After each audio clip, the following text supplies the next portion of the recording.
YSL member hauled out of court. At this point, we gotta ask the judge, is this all gonna be shenanigans?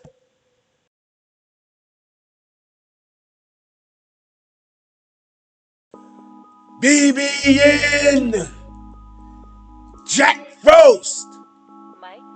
What's up, party people?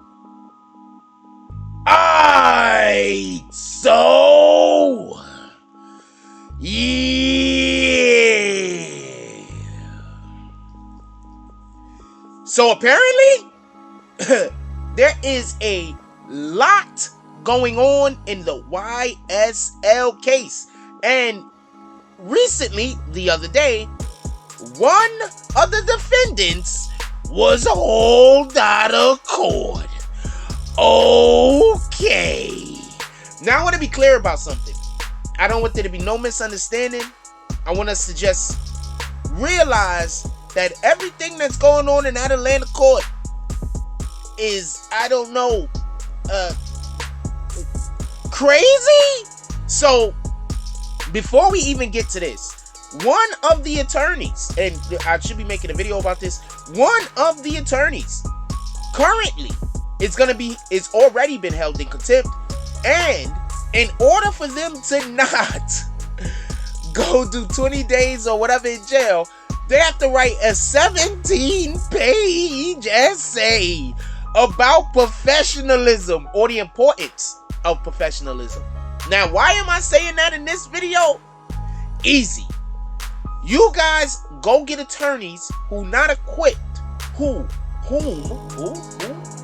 are not equipped to handle the cases in which you're currently involved in.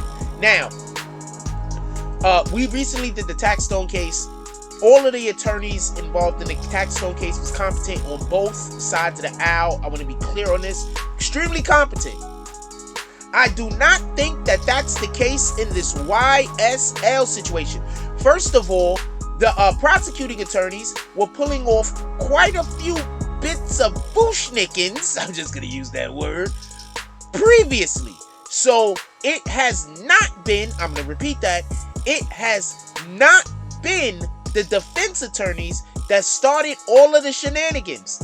It was literally the prosecuting, the DA specific sleaze over here that started all of the BS. Now, with that being said, this case seems to be rife with situations where there might be, I'm not saying that there is going to be, but where there might be room for an appeal.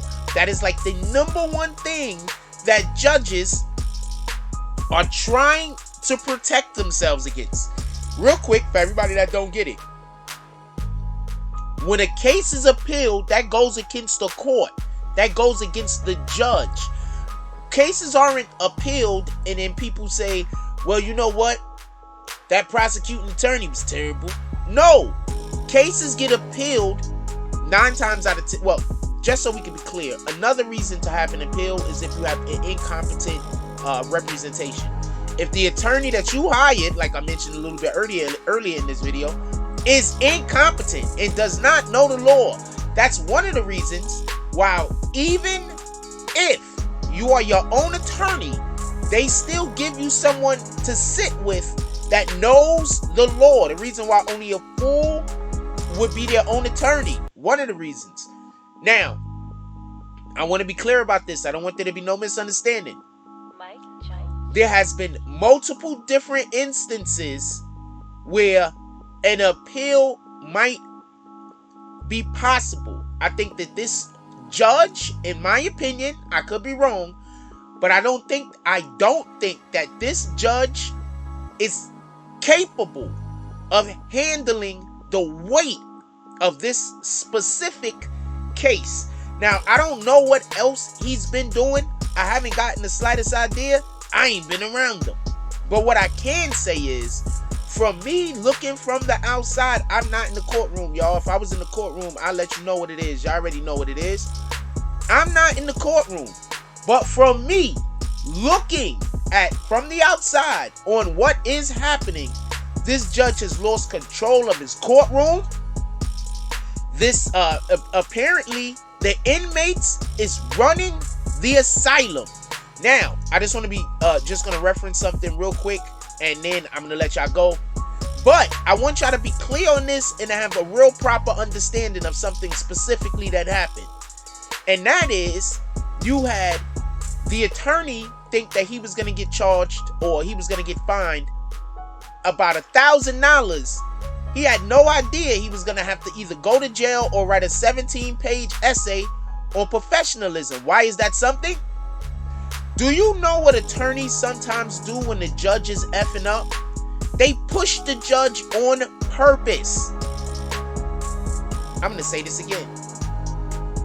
When the judge is not respected and or they're effing up, the attorneys push them purposely to get contempt against them.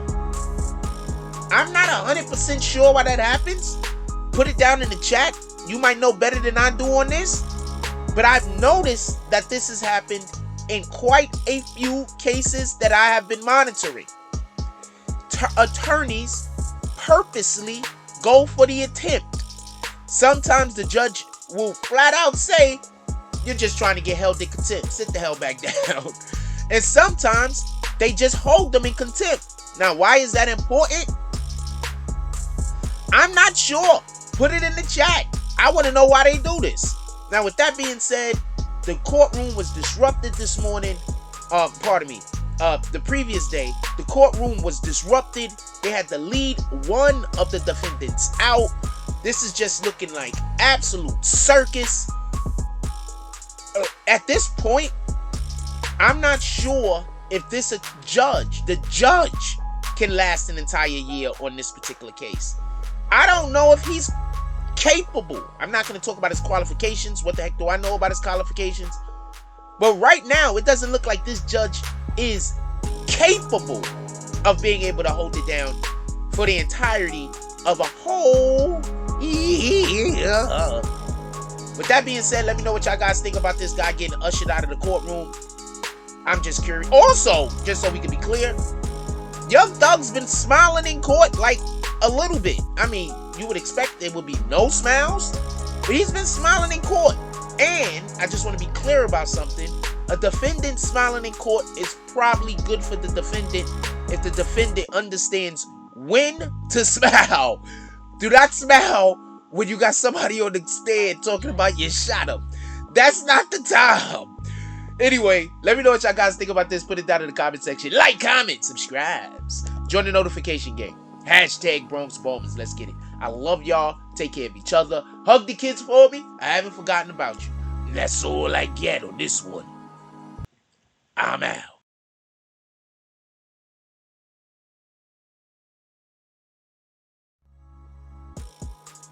Imagine meeting me for the first time. Bitch! An experience. Life-changing. Life-altering. Never the same again. I envy you.